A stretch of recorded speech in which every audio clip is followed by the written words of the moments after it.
तो हमने अपने लास्ट सेशन में यहाँ तक किया हुआ था। ठीक है, रूम्स के साइजेस यहाँ पे मेंशन कर देने थे। ये तो हमारा फर्नीचर लेआउट तक होता है। ठीक है, अब अगर हम स्ट्रक्चर में आगे बढ़ेंगे तो हमें क्या करना होता है, जैसे हमने कॉलम्स प्लेस करे हैं, तो कॉलम्स के और बीम के लेआउट तैयार किए जाते हैं। कॉलम का लेआउट तो यही रहेगा हमारा जो है। ठीक है, फ्रेम फर्नीचर सेटअप करने के लिए भी कॉलम लेआउट चाहिए होता है, तो कॉलम रखा हमने। लेकिन आपका बीम लेआउट जब हम बनाते हैं तो उस टाइम पे हमें फर्नीचर की जरूरत तो नहीं होती, तो फर्नीचर लेआउट्स को आप क्या कर सकते हो, लेयर्स को उस टाइम के लिए ऑफ कर सकते हो। अब आगे की काम करने के लिए मैंने क्या किया, पहले अपने कॉलम के बिहाफ पे ग्रिड तैयार कर लेते हैं। लाइन वेट को ऑफ कर दिया मैंने, जिससे यहाँ पे विजिबिलिटी कम हो जाएगी। ठीक है, लेयर्स की आप विजिबिलिटी को भी बंद कर सकते हो, और अगर आप चाहते हो कि बाकी लेयर में कोई चेंजेस नहीं हो, जैसे फर्नीचर की लेयर है, हम चाहते हैं उसमें कोई चेंजेस नहीं हो, तो आप उस लेयर को क्या कर सकते हो, यहाँ से लॉक कर सकते हो। ऑफ नहीं कर रहे हैं, हम लॉक कर रहे हैं ताकि इसमें चेंजेस नहीं हो सके। एनोटेशन में कुछ चेंजेस नहीं चाहते हैं तो उस लेयर को आप लॉक कर दो। बट क्योंकि वो करंट लेयर है तो बाय डिफॉल्ट लॉक के लिए परमिशन नहीं दे रहा, तो मैंने क्या किया, जीरो लेयर को एक्सेप्ट करा और एनोटेशन वाली लेयर को भी क्या कर दिया, लॉक कर दिया। सैनिटरी है, इसको भी लॉक कर दिया। फर्नीचर लॉक कर दिया। फॉल सीलिंग अभी हमने तैयार नहीं करी है, तो फॉल सीलिंग का कुछ होगा नहीं अभी। ठीक है, फ्लोर प्लान जो है इनकी लेयर को भी हम क्या कर दे रहे हैं, अभी लॉक कर देते हैं, ब्रेक वॉल पे लॉक कर देते हैं। ठीक है, हमने कॉलम कौन सी लेयर बना ली है,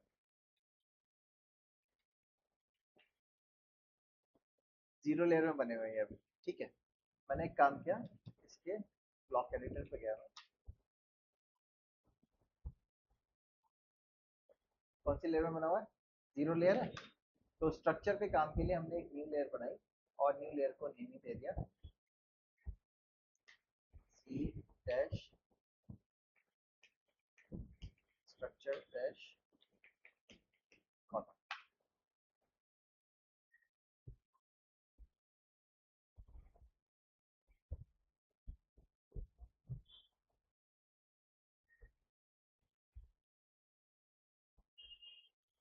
यहाँ से हमने इसकी लेयर कौन सी कर दी, स्ट्रक्चरल कॉलम।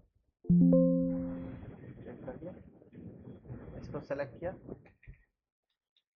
सेलेक्ट करने के बाद राइट क्लिक करके सेलेक्ट, सॉरी सेलेक्ट किया, राइट क्लिक करा, सेलेक्ट सिमिलर, सारे सेलेक्ट हो गए। सबको जीरो लेयर से उठा के स्ट्रक्चरल कॉलम लेयर में डाल दिया।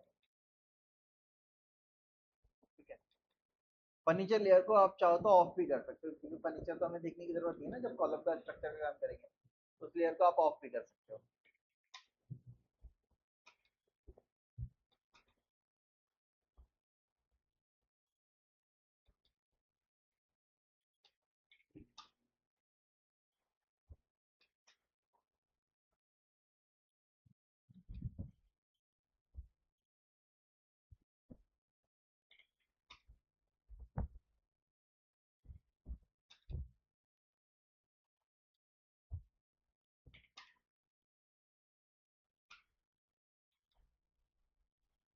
अब सबसे पहले हम अपना ग्रिड बनाते हैं। ग्रिड बनाने के लिए हमने क्या क्या कंस्ट्रक्शन लाएंगे, Excel enter, V enter, vertical reference दिया।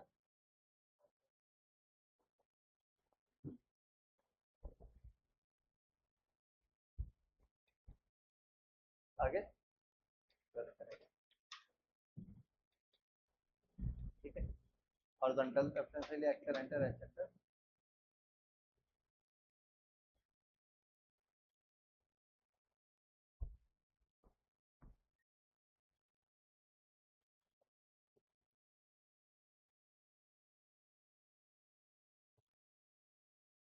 ठीक, इसके सेंटर से पास हो रहा, इसमें आपको साइड करने की जरूरी नहीं है, हर ग्रिड लाइन के सेंटर से ही कॉलम पास हो, ऐसा कोई कंपल्शन नहीं है। कि कई बार हो सकता है कि कॉलम हल्के,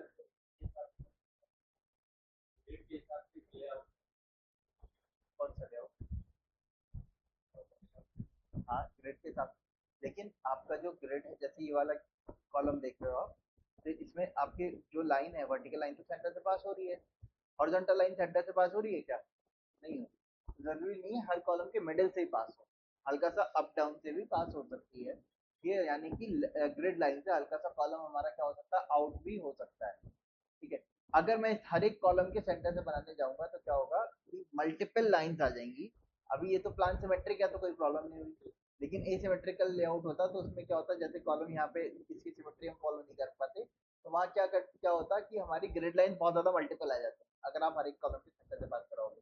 तो नियर बाई से जो पास हो रही होती है वो भी एक्सेप्टेबल ले लिया जाता है। तो हमने इस तरीके से ग्रिड लिया, ग्रिड लेने के बाद मैंने एक काम किया, रेक्टेंगल लिया, इसकी कॉर्नर बाउंड्री पे क्लिक करा और इससे मैंने इसको 5 फीट लगभग बाहर ऑफसेट कर दिया।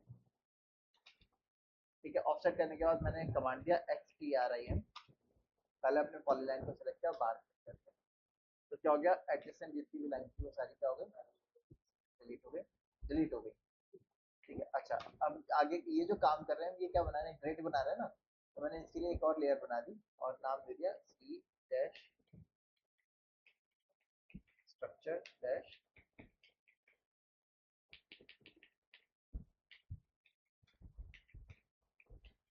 Grid layout.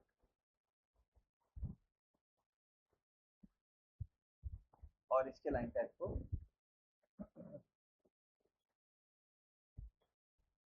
सेंटर लाइन ले लिया हमने,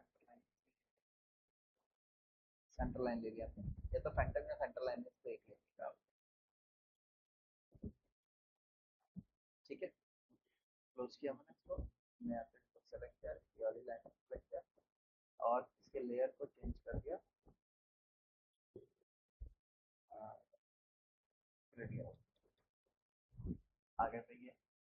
ठीक, अब क्या करना है, इसके बाद यहाँ पे इनकी नंबरिंग देनी होगी, नंबरिंग देने के लिए मैंने यहाँ पे सर्कल कमांड लिया और मैंने एक काम किया, ग्रिड लेआउट वाली लेयर को ही एक्टिव पे कर लिया, सर्कल लिया यहाँ से।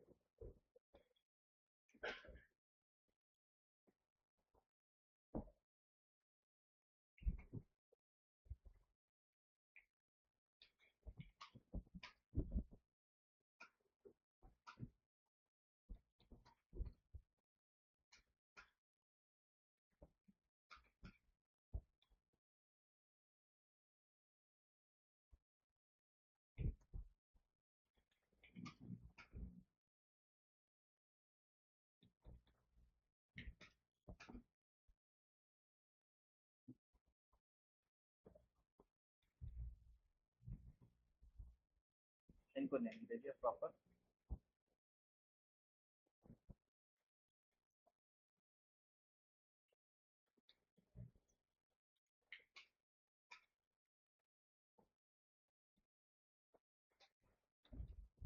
जनरली क्या किया जाता है, एक तरफ अल्फाबेट और एक तरफ नंबरिंग सिस्टम दिया जाता है, तो हमने उसी को फॉलो किया।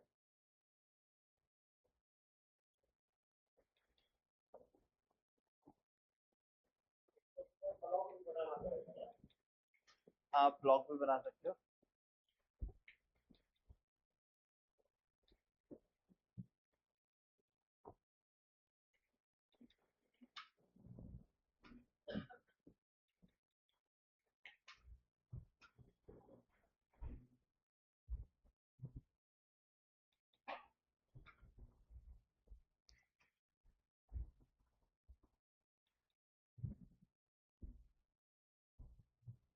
ठीक है, ये हमारे ग्रिड हो गए। अब बीम का लेआउट हमें तैयार करना है, फ्रेमिंग लेआउट होता है हमारा। फ्रेमिंग लेआउट के लिए हमने लेयर कमांड दी, पहले एंटर, लेयर कमांड पे गए, न्यू लेयर बनाई यहाँ से, सी डैश,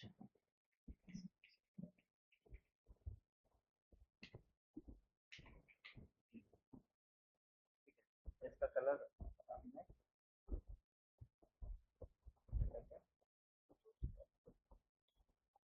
अब बीम कहाँ आएगा हमारा, तो मैंने ये जो कलर,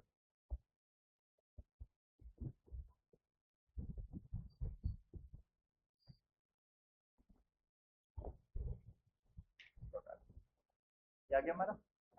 अब बीम कहाँ आएगा, जनरली वॉल बाउंड्री पे आएगा हमारा, है ना। तो हमने क्या किया, सबसे पहले पॉली लाइन ली, यहाँ से इसको कनेक्ट कर दिया, डॉटेड लाइन में आ रहा है, लेयर पे गए, सेंटर लाइन लगा हुआ है, इसको जाके सॉलिड कर दो,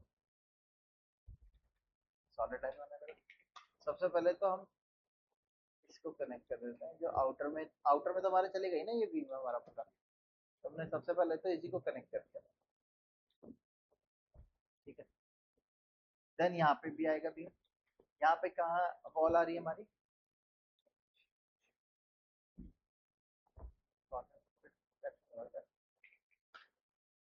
लेयर पे गए, मैंने सारी लेयर को सेलेक्ट किया, सबको अनलॉक कर दिया। Lay off command, layer layer unlock कर दिया हमने। अब मैंने एक काम किया, ले ऑफ कमांड पे गया, फर्नीचर की लेयर को ऑफ कर दिया, टेक्स्ट की लेयर को ऑफ कर दिया, और किचन की लेयर को और डोर की लेयर को ऑफ कर दिया।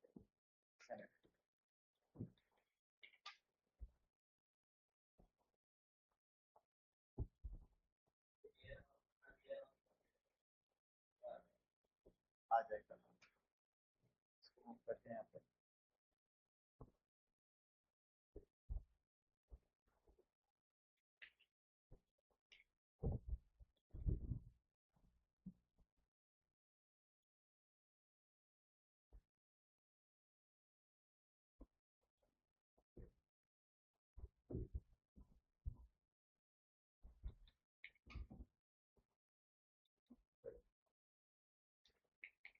फ्रेमिंग के लिए वापस से पॉलीलाइन।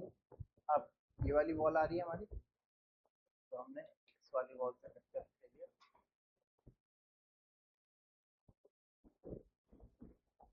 ये तो हो गए हमारे। स्ट्रेट के लिए हम यहाँ से इस पे ले सकते हैं। अब इसके आगे का जो होगा ये क्या होगा, यहाँ से हमारा चला जाएगा।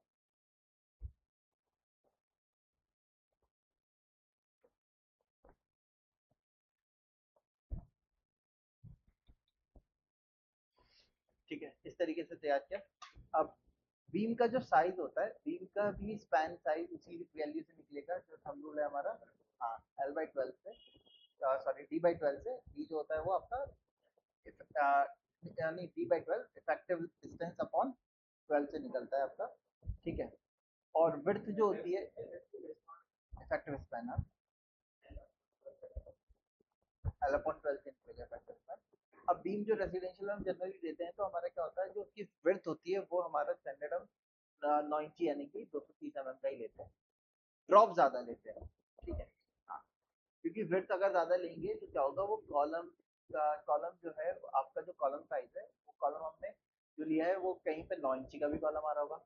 अब मान लो जैसे ये 9 इंची का कॉलम आ रहा है, आपने बीम साइज ले लिया है 12 इंची का, क्या होगा, वो 3 इंची क्या होगा आपका, लटकेगा, है ना। तो उसकी स्ट्रेंथ उतनी ज्यादा नहीं बैठेगी, इसका इसलिए हम लोग क्या करते हैं, जनरली बीम में ड्रॉप ज्यादा लेते हैं, और विड्थ को हम अपने बराबर ही रखते हैं 9 इंची का।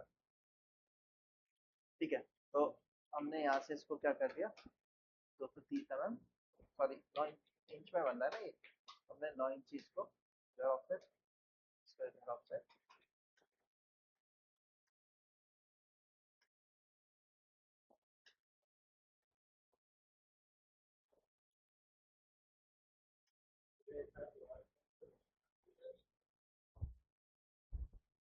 क्या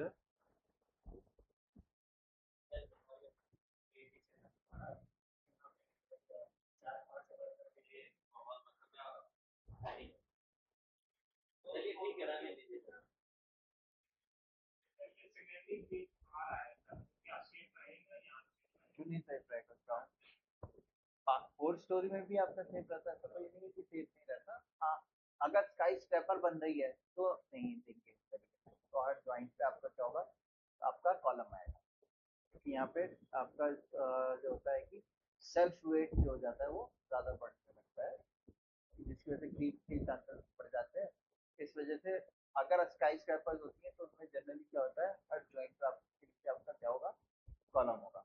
अगर आप 4 स्टोरी तक भी बना रहे हो तो ऐसा कोई कंपलसरी नहीं है कि बीम जो है वो हमेशा कॉलम पे ज्वाइंट होते हैं।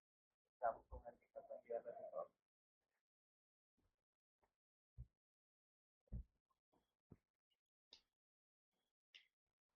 ये आप देख रहे हो, ये सारे बीम जॉइंट्स हैं, सारे सेकेंडरी पे ही है, कोई पूरा प्राइमरी पे है ना।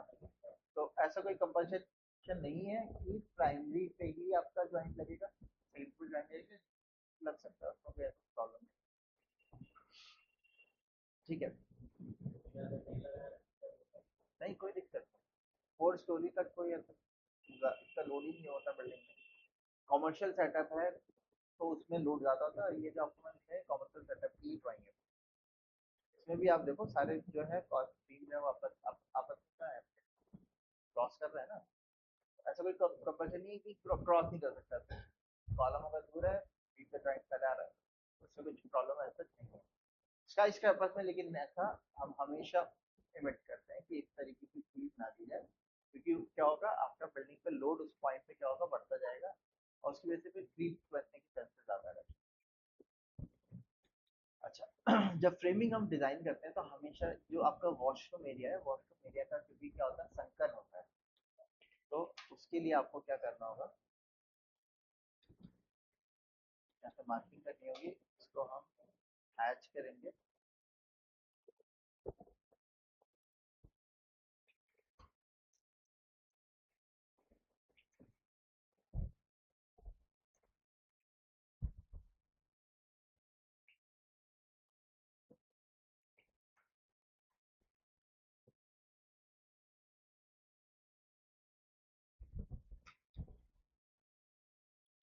अब ये ग्राउंड फ्लोर है, ग्राउंड फ्लोर में तो खाली संकन आएगा हमारा। फर्स्ट फ्लोर पे आपका क्या होगा, छज्जे वगैरह भी निकल रहे होंगे, बालकनी का प्रोजेक्शन आ रहा होगा, जैसे ये टेरेस का सेगमेंट है हमारा, है ना। तो जो आपके इस टाइप के सेगमेंट एरिया होते हैं, इनमें क्या होता है जनरली क्या होता है, वो 2 इंची डाउन होते हैं, है ना। तो ये इनके जो जो एलिमेंट आपका स्लैब कास्टिंग की अगर हम बात करेंगे, तो स्लैब के लेवल का डिफरेंस क्या होगा, वो भी आपको अपने ड्राइंग में शो करना होगा। ठीक है, फिलहाल हमने ग्राउंड फ्लोर का पूरा रेडी किया। अब मैं यहाँ से अगर ले ऑन करता हूँ तो सारी लेयर्स ऑन हो जाएंगी। लेकिन अगर मुझे किसी को ड्राइंग देनी है तो मुझे उसको क्या देना होगा, सिर्फ कॉलम, वॉल, बीम, इसी की ड्राइंग देनी होगी फ्रेमिंग की। तो इसीलिए मैं जनरली क्या करता हूँ, जैसे हमने इतना तैयार किया, इतना तैयार करने के बाद मैं इसको कॉपी करके अलग रख देता हूँ। कॉपी करने से क्या होगा, अब अगर मैं लेयर को ऑन भी करूंगा तो ये हमारा सेगमेंट पूरा अलग आ चुका है। ठीक है, हाँ। तो अब मैं एक काम और करता हूँ, मैंने यहाँ से इसको भी कॉपी करके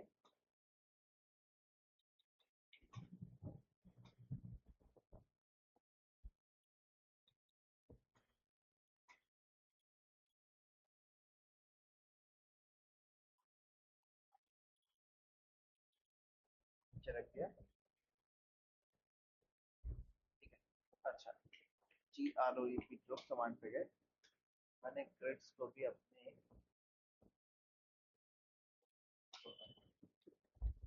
ग्रिड्स को भी एक ग्रुप में, लेआउट पे जाके मैंने कॉलम को ऑफ कर दिया, ग्रिड को ऑफ कर दिया, वॉल को भी ऑफ कर दिया।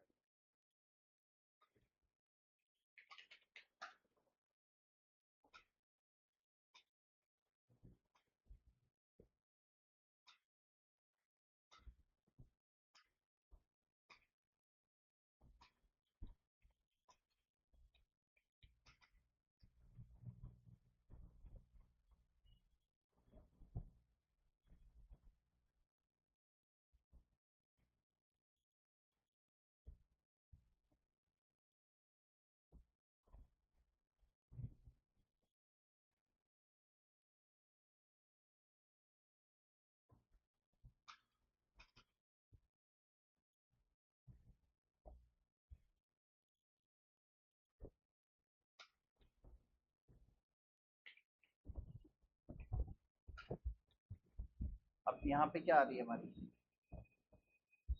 स्टेट केस है, स्टेट केस के ऊपर स्लैब आता है क्या, इस पे तो आएगा, स्टार्टिंग वालों पर पे तो फिर भी आता है, दे देते हैं कई बार, और कई बार नहीं भी देते, क्योंकि आपका क्या होता है, अगर कंक्रीट पे बन रही होगी, मतलब शटरिंग करके बनाएंगे हम, आरसीसी की जैसे बनती है ना शटरिंग वाली, तो उसके लिए नहीं देते हैं। ठीक है, अगर आपकी ब्रिक वाली ब्रिक टाइप की बनानी है तो उसमें कई बार क्या होता है, स्लैब कास्ट कर देते हैं, फिर एक चौकी बना देते हैं, फिर उस पर दे देते हैं। तो किस किस तरीके का प्रोविजन लेके चल रहे हैं उसके हिसाब से रखा जाएगा। अब जनरली आरसीसी में ही बनती है सारी, ठीक है, तो उसमें क्या होता है स्लैब कास्टिंग ही करते हैं। तो ये एरिया आपका क्या होगा, वेस्ट, हाँ, वेस्ट स्लैब आपका, मैं बता रहा हूँ कौन सी वाली की बात कर रहा हूँ। एक तो आता है जिसमें बेस स्लैब बिल्कुल स्लोप में देते हैं, एक आता है जिगजैग वाला जिसमें पूरा बार को बेंड करके लगाया जाता है, फिर शटरिंग करके बार बेंड करके लगा दिया जाता है, फिर आपकी कंक्रीट पोर कर दी जाती है। मैं उसकी बात कर रहा हूँ, जो आपकी जिगजैग शेप आता है ना, उस टाइप की बात कर रहा हूँ। तो उसमें आपका बेस स्लैब की थिकनेस भी बढ़ती है, कंक्रीट की क्वांटिटी इसमें हमारी क्या हो जाती है, बढ़ जाती है। शटरिंग कॉस्ट बढ़ती है हमारी, लेकिन क्या होता है, कंक्रीटिंग की कॉस्ट, मटेरियल कॉस्ट होती है वो हमारी कम हो जाती है। और फिर दूसरी चीज क्या है कि उसमें हमारा वेस्टेज भी बचता है, क्योंकि आपका क्या होता है कि आप बेस स्लैब कम से कम 4 इंची का बेस स्लैब बनाते हो, उसके ऊपर फिर आप स्टेप के लिए अलग बनाते हो, है ना, तो बिल्डिंग पे लोड भी बढ़ेगा ज्यादा। इसीलिए कमर्शियल सेटअप में ज्यादातर क्या करते हैं, वही वाला शटरिंग वाला ही आपका जो स्टेयरकेस के लिए होता है वही लेके चलते हैं ज्यादातर।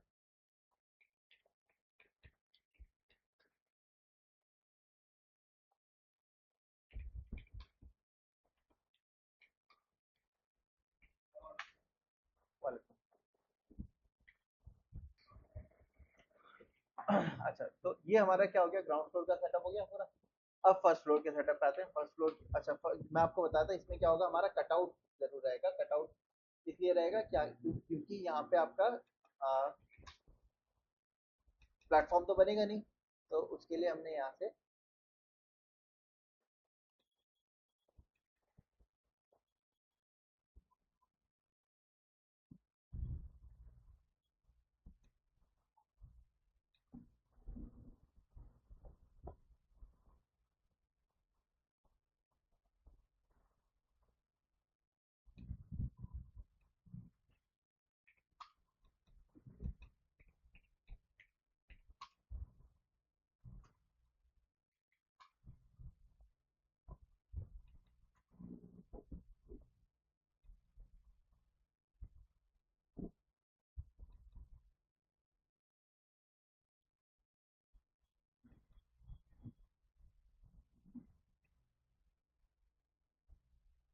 ये आपका क्या हो जाएगा, कटआउट हो जाएगा स्लैब का।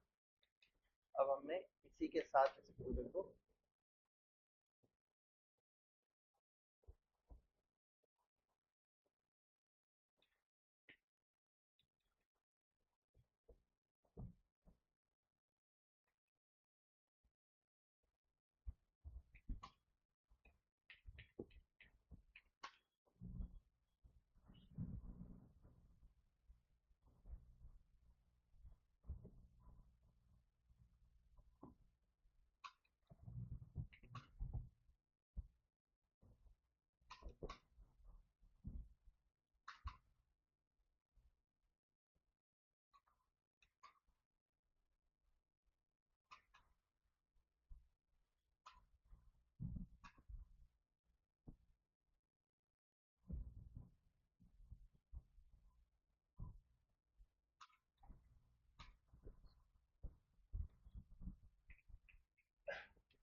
कॉपी करके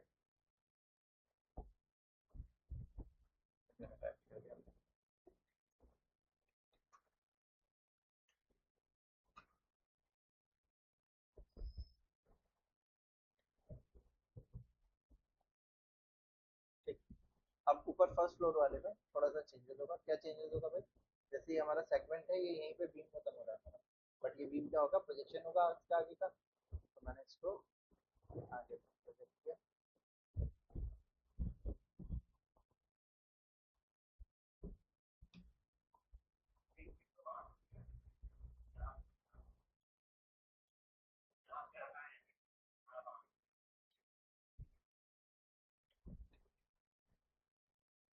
बीम आएगा,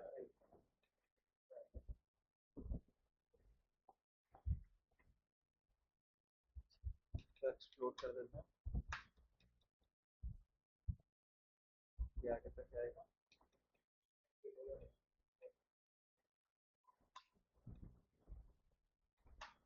एक्सप्लोर करते हैं।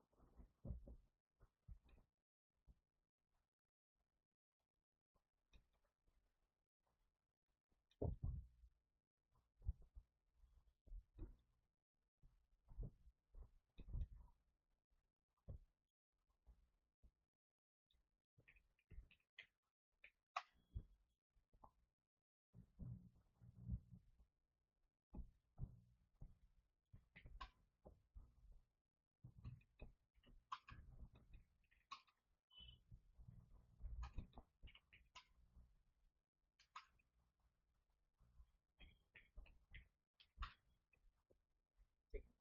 अब ये जो सेगमेंट है हमारा, ये वाला पूरा, ये किस चीज का है? टेरिस के लिए है। यहाँ के हिसाब से 7 इंच के अंदर हम कर रहे हैं, तो ये बीम के बाद में हमको पूरा 7।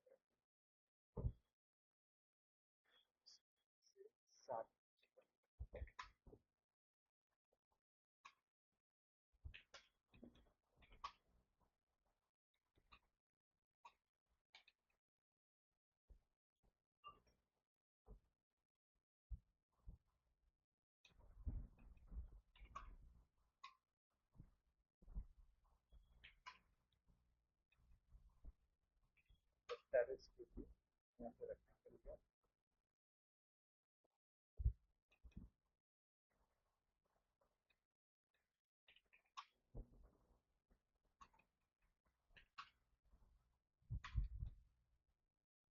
और इसके हैच को हमने अलग पैटर्न दे दिया।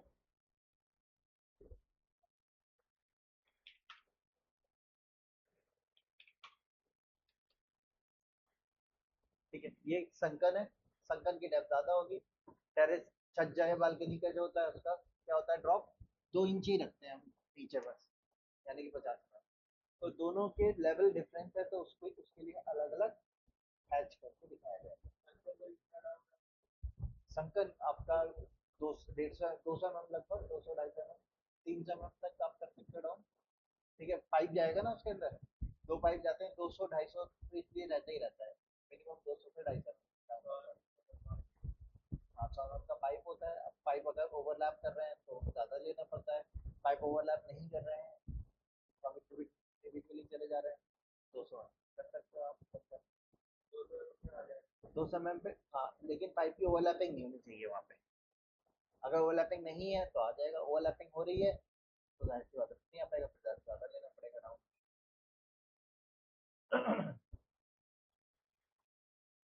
ठीक है, तो इसको उनको इस तरीके से हमने है। अब इसके बाद नेक्स्ट क्या करना होता है, जो आपकी फ्रेमिंग हमने तैयार की है, फ्रेमिंग में वॉल जनरली हम ऑफ ही कर देते हैं,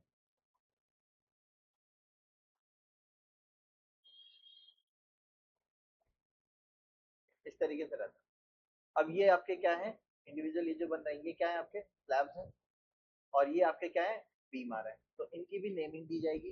नेमिंग देने के लिए मैंने बीम वाली लेयर को एक्टिव किया, टेक्स्ट कमांड पे गए, साइज दिया हमने यहाँ पे। ठीक है, अब ग्राउंड से स्टार्ट कर रहे हैं, ग्राउंड पे हमारा क्या आएगा, प्लिंथ बीम आएगा।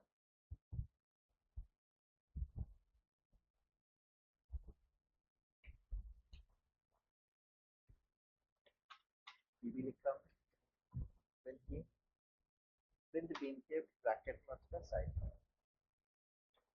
230, यानी कि ये इंच में चल रहा है, 9 इंच बाय।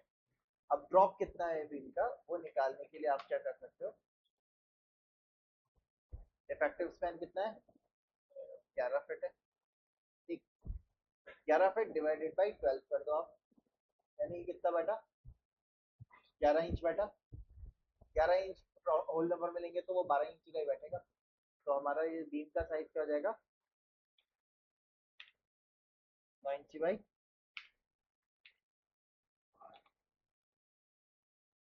12 इंच।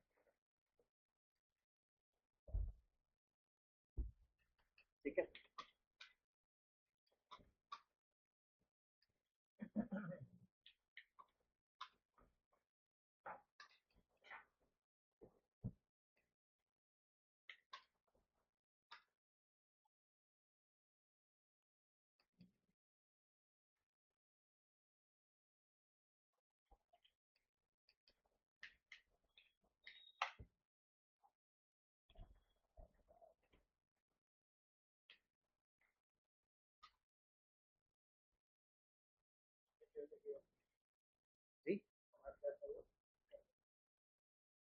कमांड के लिए मैंने मान लीजिए पीवी लिखना है हमने, ठीक। अब पीवी ना देके मैं पीवी में भी मेरे पास मान लो सपोज ये वाले भी लंबे आ रहे हैं, इसका ड्रॉप ज्यादा आ रहा है हमारा, इनका ड्रॉप कम आ रहा है, हॉरिजॉन्टल वालों का, वर्टिकल वालों का ड्रॉप ज्यादा आ रहा है, तो नाम चेंज करना पड़ेगा, ठीक है।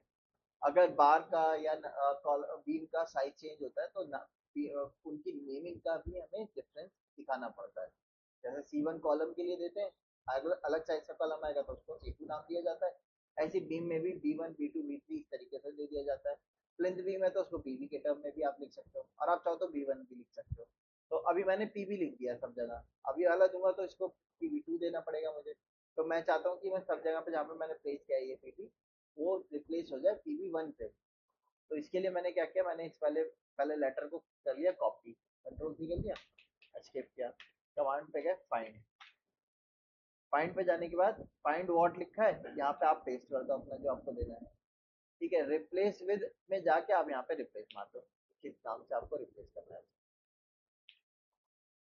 मैंने कहा भाई PV1 के नाम से रिप्लेस ऑल, सब जगह।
ठीक है।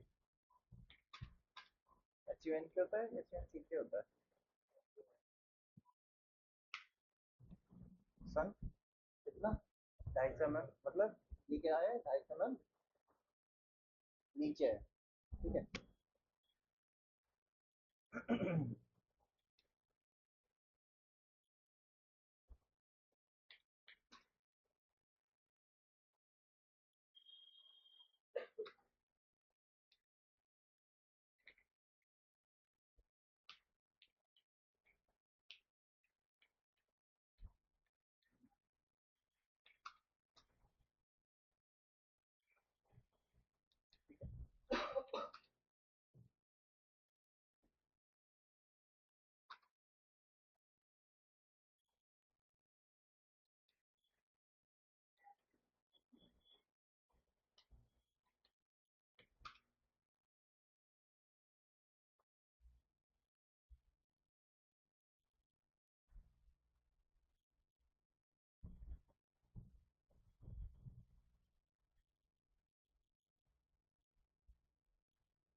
पूरे को कॉपी करके मैं रखता हूँ।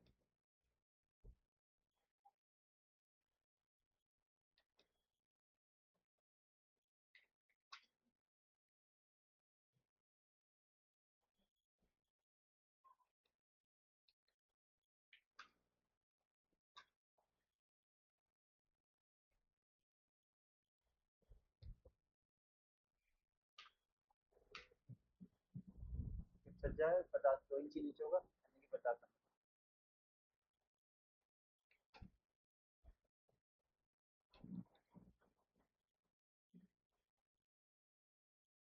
क्या क्या फाइन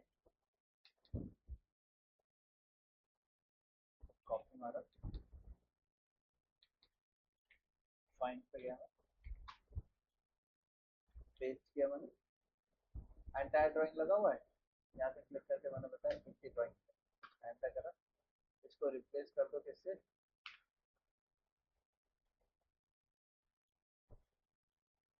B1। ठीक है जी, इसको डबल क्लिक करा, कंट्रोल लेकर के कॉपी करा, वापस से फाइन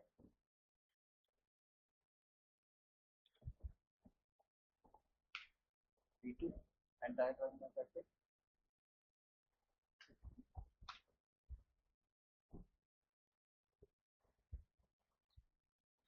ठीक।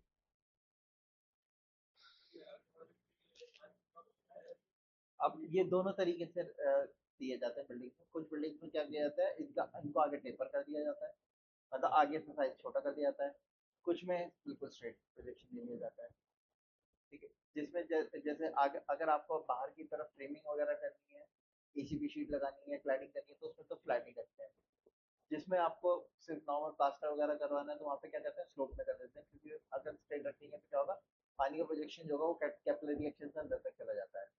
और फिर जितना आप आगे स्पैन लेके जाओगे, डेड लोड आपका बढ़ता जाएगा। तो डेड लोड को रिड्यूस करने के लिए भी क्या क्या कर दिया जाता है, बीम साइज को आगे जाके उस साइज को छोटा कर दिया जाता है, क्योंकि अब जैसे ये क्या है, छज्जा है इधर, तो जाहिर सी बात है इधर नॉर्मल लोड नहीं होगा। ठीक है, तो इस वजह से लोड कम की वजह से क्या करते हैं, कैंटिलीवर बीम के एंड के साइज को छोटा कर देते हैं। हाँ,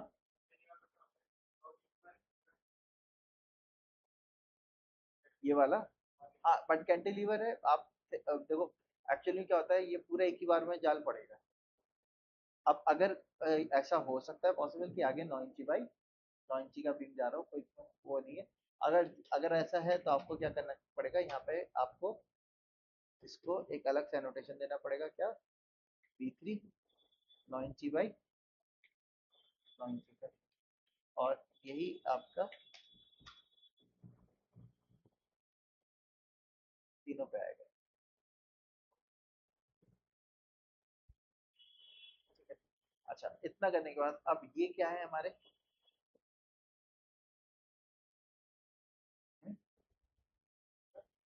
ये स्लैब होंगे हमारे। अच्छा ये हमारे किसका हो गया, फ्रेमिंग लेआउट एट लेंथ हो गया। ये framing layout at first floor हो गया। ठीक, अब एक फ्रेमिंग लेआउट आपका किस पे आएगा, टेरेस पे आएगा। तो टेरेस का फ्रेमिंग लेआउट आप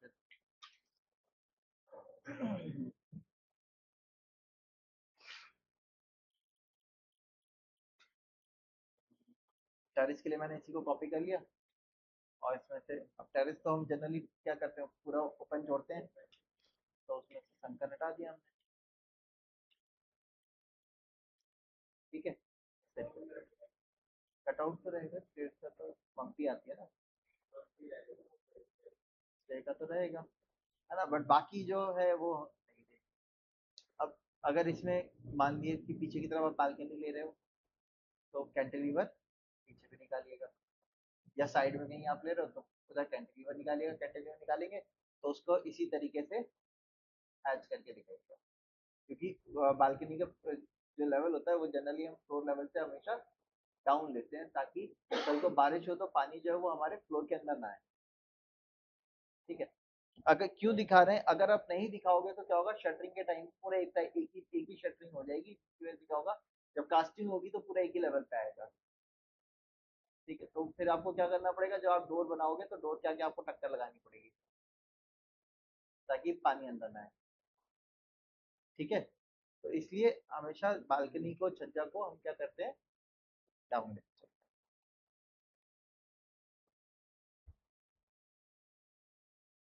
अच्छा, इतना करने के बाद इसमें क्या करेंगे, यहाँ पे टेक्स्ट कमांड पे गए, क्या इसी को कॉपी करके इधर रखता हूँ।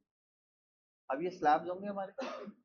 ठीक, स्लैब में क्या होता है कि लोड के हिसाब से स्लैब की जो आपकी बार साइज होता है, वन वे स्लैब भी होता है, टू वे भी होता है, फिर क्या होता है कि उसके बार साइज और उसके साथ साथ उनकी गैपिंग, इन चारों में वेरिएशन देखने को मिलता है। ग्राउंड पे प्लिंथ पे तो हम ज्यादातर वन वे ही डालते हैं, क्योंकि प्लिंथ पे क्या होता है, नीचे सॉइल होती है, लोड इतना नहीं होता है। ऊपर के स्ट्रक्चर हैं या कमर्शियल स्ट्रक्चर है तो वहाँ पे टू वे स्लैब जनरली हमारा पड़ता है।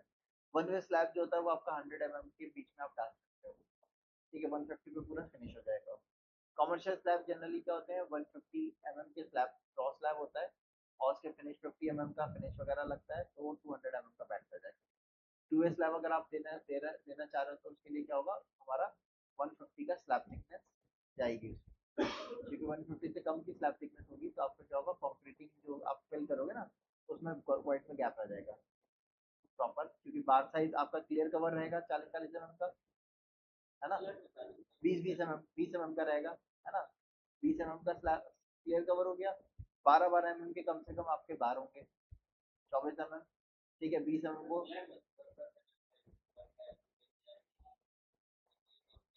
10 भी ले लो तब भी 40 तो हो ही जाएगा, है ना। बीच में गैप कितना बचेगा आपका, 100 में से 60 mm का बचेगा। तो कंक्रीट जब आप फिलिंग करोगे तो क्या होगा, अगर एग्रीगेट का साइज बड़ा लिया है आपने, M25 लिया है या M30 लिया है, तो क्या होगा, वो आप फिलिंग प्रॉपर नहीं होगी, कॉम्प्रेसर करने के चांसेस रहेंगे। हाँ, तो अगर आपने बड़े साइज की अगर आपने एग्रीगेट ली है, हाँ, वही बता रहा हूँ मैं कि वो नहीं फिल हो पाएगा। वो 40 mm का कहाँ चलेगा, जहाँ पे आपका स्लैब की थिकनेस जो है वो 1500 750 600 mm की थिकनेस है, वहाँ पे चलेगा, वहाँ टू वे स्लैब करते हैं। और रेसिडेंशियल में जरूरी नहीं है कि सब जगह पे हम टू वे स्लैब डालें, जनरली वन वे स्लैब भी पड़ता है अगर लोड कम है तो। 4 स्टोरी का बना रहे हो तो ये है कि हाँ हाँ, बिल्डिंग पे लोड ज्यादा होगा, आपका स्पैन बड़ा है, हाँ स्पैन बड़ा है आपका बीम बीम का, तो वहाँ पे आपका टू वे स्लैब पड़ेगा। अब जैसे ये क्या है, छोटा स्पैन का है सारा, ठीक है, तो यहाँ पे आपका वन वे स्लैब ही जनरली चलेगा। तो वन वे स्लैब, अब स्लैब आपका जो वेरिएशन आ रहा है स्लैब में, मैंने आपको बताया 3 चीजों में वेरिएशन आता है। एक one way two way slab variation आएगा, दूसरा वेरिएशन उनके बार साइज में आएगा, कहीं तो हो सकता है 10 का बार लिया हो, कहीं पे 12 का बार लिया हो सकता है कि हॉरिजॉन्टल में 12 का लिया हो और वर्टिकल में 10 का लिया हो, ये भी पॉसिबल है, ठीक है। तीसरा वेरिएशन उनकी स्पेसिंग में आता है, यानी कि जो बार पड़ी होंगी उनकी कितना स्पेसिंग है, 4 इंच से लेके 8 इंच तक का स्पेसिंग चलती है हमारी, मतलब 100 mm से 200 mm के बीच में रहता है। तो कहीं 100 mm का भी लिया जाता है जहाँ पे लोड ज्यादा होता है, जहाँ पे लोड कम है तो 125 का, 150 का, 200 तक का स्पेसिंग चलता है। जैसे ऊपर का टेरिस का जब हम डालते हैं, मम्टी वगैरह डालते हैं, तो वहाँ पे 200 mm का डाल देते हैं, या शटरिंग स्टिचिंग स्लैब डालते हैं जैसे पार्किंग वगैरह का। हाँ हाँ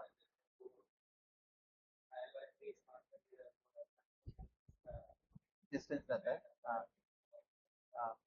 तो वही है, तो अब वही बता रहा था ना, जैसे आपका स्टिचिंग स्लैब होता है ग्राउंड पे, जब हम स्लैब डालते हैं ना पार्किंग का, नहीं नहीं बिल्डर वो उसमें नहीं होता है, जो आपका ग्राउंड फ्लोर का स्टिचिंग स्लैब होता है, जैसे पार्किंग का एरिया है, ठीक है, तो वो हमारा स्लैब वहाँ पे भी तो हम स्लैब डालते हैं ना, तो वो हमारा क्या होता है, स्टिचिंग स्लैब होता है, वहाँ पे आपका 8 इंच तक का स्टिचिंग ले लेते हैं कई बार लोग, 8 mm का, 12 mm, 10 mm का, सॉरी 12 mm का तो डालते ही नहीं, 8 mm 10 mm का मिला के डाल देते हैं।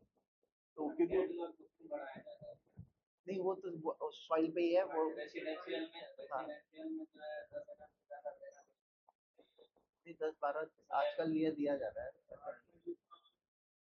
8 का या तो मम्टी पे कई बार कर देते हैं, मम्टी वगैरह देते हैं, स्लैब में करना नहीं चाहिए, छज्जे वगैरह के लिए जो लोड, जिन पे कम लोड हो, छज्जा हो गया, मम्टी हो गई, या आपका स्टिचिंग स्लैब हो गया।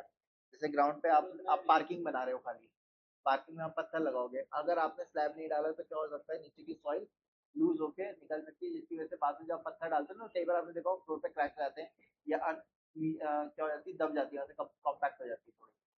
तो उसके लिए हम लोग क्या करते हैं, फार्म हाउसेज वगैरह में एक पूरा एक जनरल स्टिचिंग स्लैब डाल देते हैं। वो स्टिचिंग स्लैब जो होता है वो क्या होता है, उस पर लोड नहीं होता बहुत ज्यादा, तो क्या होता है, इसलिए कि ताकि एक लेवल बना मेंटेन रहे हमारा, तो उसमें आपका 8 या 10 mm का बार डालते हैं, 8 mm का तो बहुत कम डालते हैं, 10 mm का ही ज्यादातर चलता है। हाँ मेन में टाइल डिस्ट्रीब्यूशन में डाल सकते हो, बट आजकल अब अगर आप देखोगे तो कमर्शियल सेटअप में आईएस कोड जो अपने आ रहा है ना 16 के हिसाब से, उसमें 8 का बाद छज्जे में अलाउड को स्लैब वगैरह में अलाउड नहीं कर रहे हैं, अब नहीं।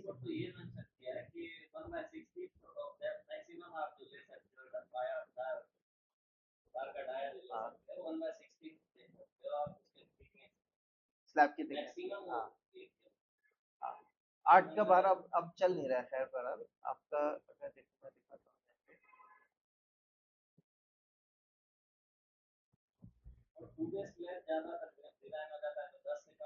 नहीं देंगे 10 से कम ठीक है अब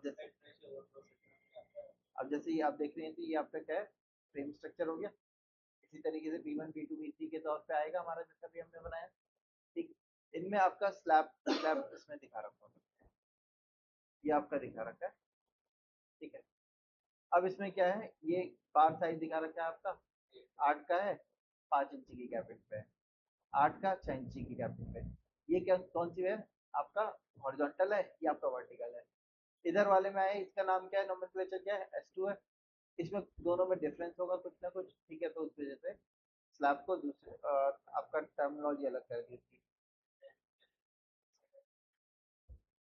हाँ इसका 5 इंची है नहीं तो इसका भी वही था सेम था आपका कुछ वेरिएशन रहा होगा लोड के हिसाब से ठीक है ये आपका ग्राउंड फ्लोर का है अब अगर हम फर्स्ट फ्लोर का देखेंगे तो ये आपका फर्स्ट फ्लोर वाला है इसमें भी आपका 8 mm पे बांध दिया हुआ है ठीक है स्पेसिंग जो है 6 इंची की 5 इंची की है तो स्पेसिंग ये जो आपके सेंटर टू सेंटर स्पेसिंग आ रही है ये आपकी 4 इंची मिनिमम बेस मिनिमम होती है और 8 इंची तक दी जाती है 8 इंची भी 6 इंची ज्यादातर स्टैंडर्ड हमारी चलती है वैसे तो ठीक है 5 इंची 6 इंची की ज्यादातर यूज की जाती है उसके बिहाफ पे यहाँ पे क्या करते हैं स्लैब का नोमेनक्लेचर करते हैं जैसे बीम का नोमेनक्लेचर किया था इसी तरीके से स्लैब का नोमेनक्लेचर करा जाता है तो उसके लिए हमने इसको डबल क्लिक करा यहाँ पे नाम दे दिया हमने इसको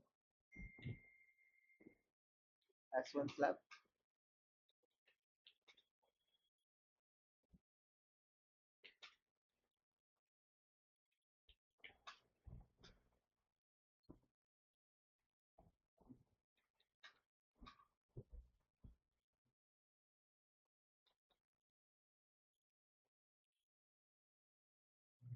ग्राउंड फ्लोर पे होंगे तो फ्लोर तो पड़ेगा फर्स्ट फ्लोर पे कटआउट रहेगा और टेरेस पे कटआउट रहेगा ग्राउंड फ्लोर पे पड़ेगा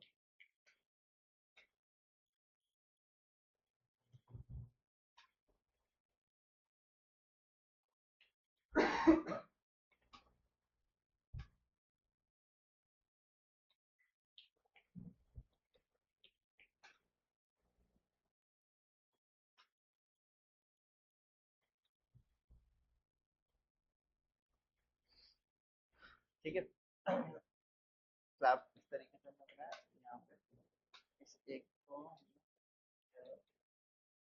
सेलेक्ट किया सेलेक्ट करने के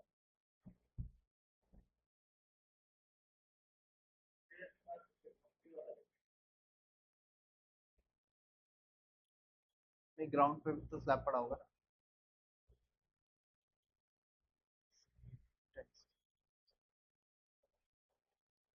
इसकी हाइट को हाँ जी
हाँ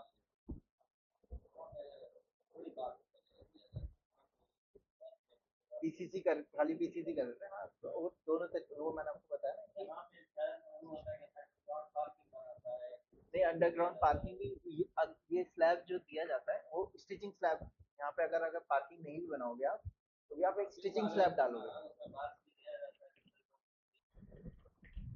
ठीक अच्छा ये सेटअप तो हो गया हमारा ठीक है इतना सेटअप करने के बाद नेक्स्ट हमारा फाउंडेशन का सेटअप करता है फाउंडेशन के सेटअप के लिए हमें क्या करना है मैंने लेयर सारी ऑन है ना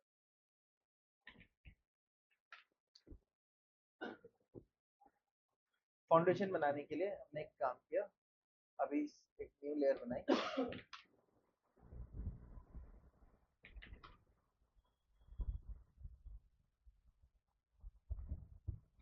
ठीक है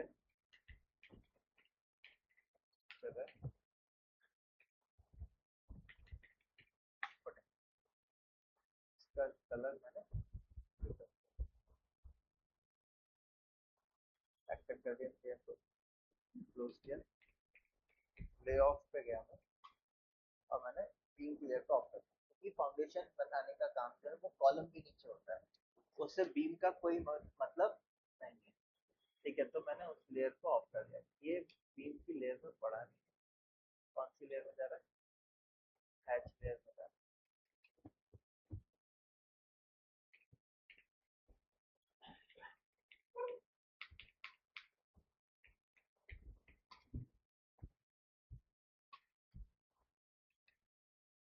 अब फाउंडेशन बनाने के लिए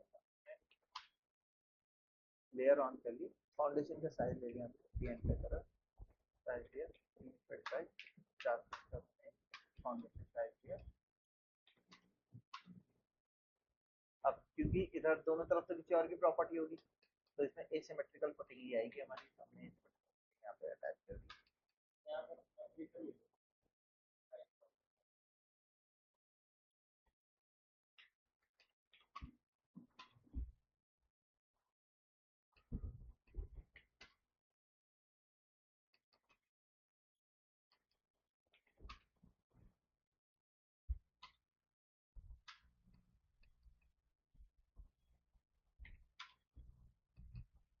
टेक्स्ट कमांड्स मैंने इसको नाम भी दे दिया कॉलम का नाम क्या है C1 कॉलम है हमारे है ना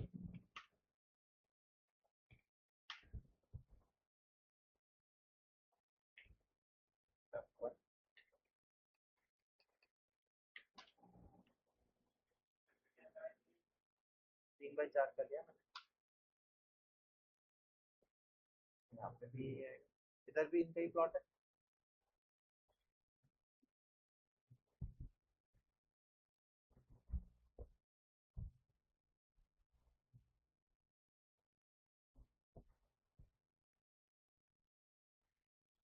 अब आगे जो है आगे तो रोड होगी ना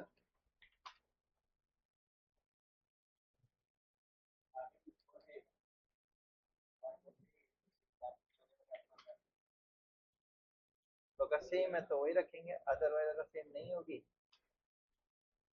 तो फिर आपको ये एसिमेट्रिकल वाली बनानी पड़ेगी इसको मैंने यहाँ पे रोटेट किया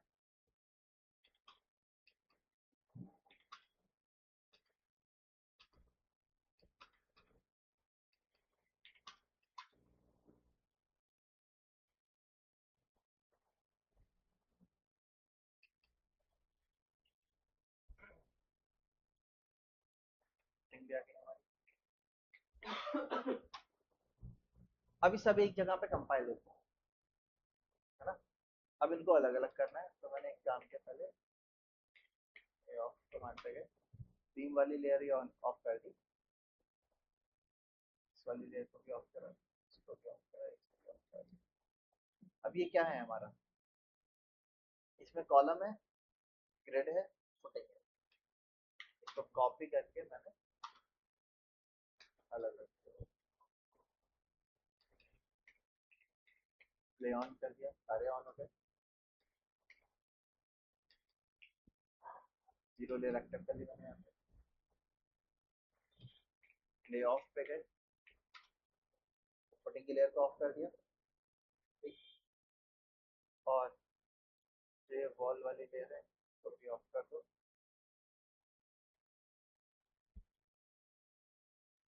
ठीक है, अब ये क्या चीज है हमारा, इसमें क्या क्या चीज है, कॉलम है, बीम है, स्लैब है, तो इसको हम क्या कहेंगे, फ्रेमिंग लेआउट है हमारा ये।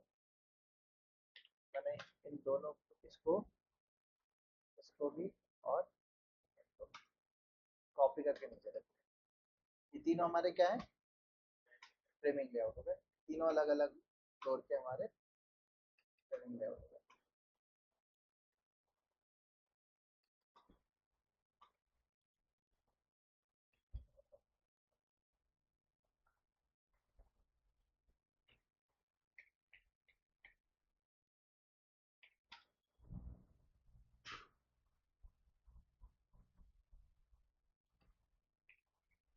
पहले लेयर ऑन की, अब लेआउट पे गया मैं।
ये आपका कॉलम एंड ग्रिड लेआउट हो गया, फाउंडेशन लेआउट हो गया, फ्रेमिंग लेआउट हो गया। ठीक है, इनको आप एनोटेशन दो, एनोटेशन के लिए अब जैसे ग्रिड लेआउट है, ग्रिड लेआउट की डायमेंशनिंग दे दी हमने, टीएलआई लिया, डायमेंशन देने के लिए एनोटेशन टैब पे चले गए, एनोटेशन कहाँ आ रहा है, अब ये हमें एनोटेशन जो देनी है किसकी देनी है, स्ट्रक्चर की देनी है ना, तो लेयर कमांड पे गए, लेयर बना दी डैश स्ट्रक्चर एनोटेशन, इसका कलर मैंने सेट कर दिया, एक्टिव किया, क्लोज किया, री एंटर किया, मॉडिफाई, मैंने क्या क्या बनाया, इसके नाम से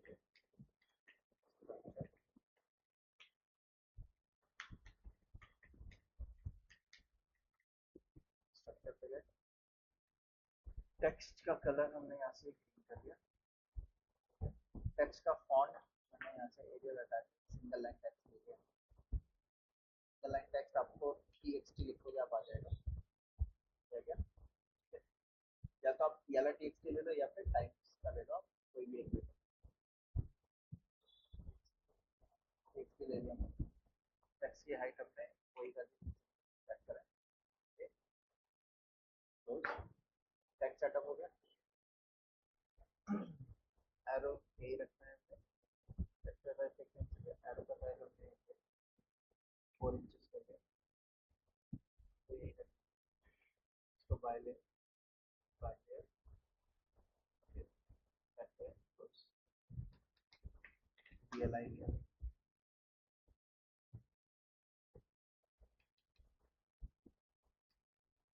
डीएलआई भी लिया, अभी ग्रुप है, तो शिफ्ट दबाया, क्यूडी लिया, क्विक डायमेंशन उसको सेलेक्ट किया, क्यूडी,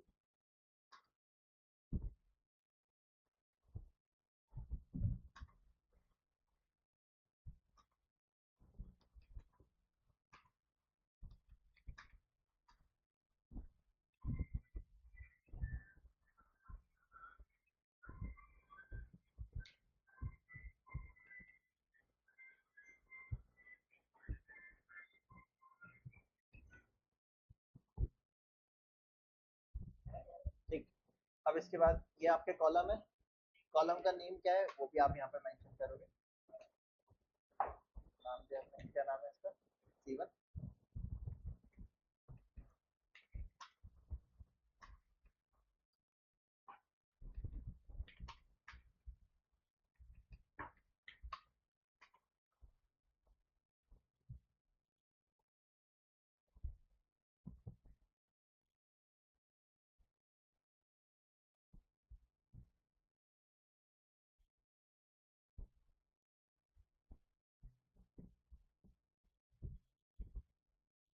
सारे कॉलम आ गए हमारे।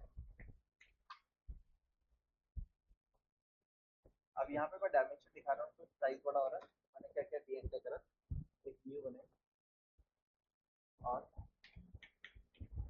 कॉलम के नाम से उसमें क्या किया, फिट पे गया, स्केल को इसके कम कर दिया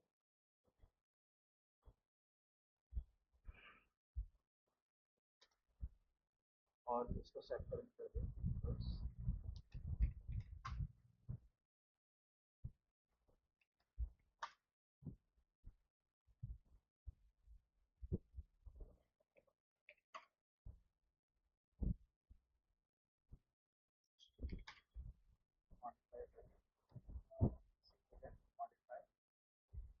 पॉइंट फाइव रखना। टेक्स्ट पे जाए, टेक्स्ट साइज को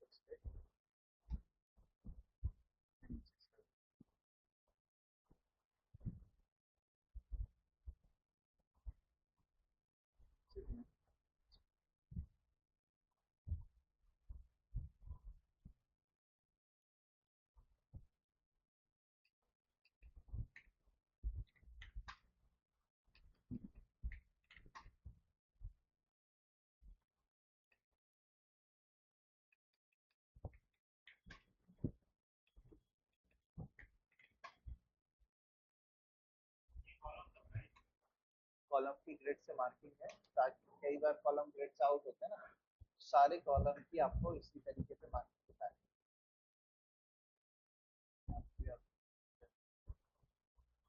ठीक है, कॉलम आया, ग्रिड आ रहा है, स्पेस सेंटर लाइन से और एक तरफ से टोटल लाइन।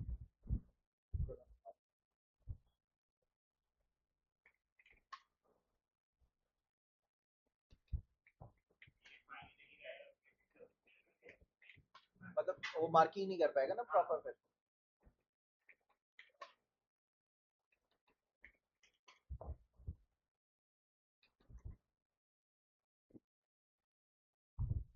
इस तरीके से सारे कॉलम की मार्किंग करेंगे। तो कॉलम की मार्किंग आएगी, फिर आपकी क्या होगी, फुटिंग की, फाउंडेशन की मार्किंग। फाउंडेशन की मार्किंग भी सेम मेथड में दी जाएगी।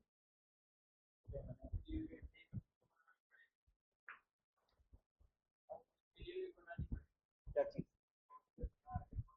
नहीं, दो बना दी, एक छोटे साइज, छोटे स्ट्रक्चर को साइज देने के लिए स्मॉल बना दी हमने, एक बड़े वाले के लिए बड़ी रहने दी। इसको सेट करेक्ट करके स्ट्रक्चर वाले को मॉडिफाई करके अब यहाँ पे टेक्स्ट टेक्स्ट में एक न्यू बना देता हूँ। लार्ज नाम से उसके टेक्स्ट साइज को 6 कर देता हूँ।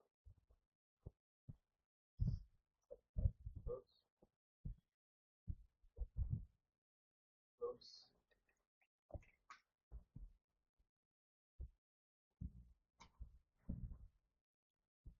एक तरफ टोटल लाइन दे दी।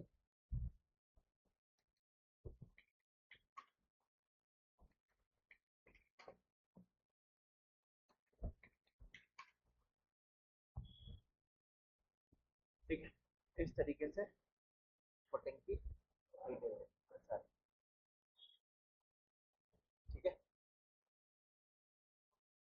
तो इतना आज रखते हैं, सेक्शन कल से स्टार्ट करेंगे अपने कॉलम के और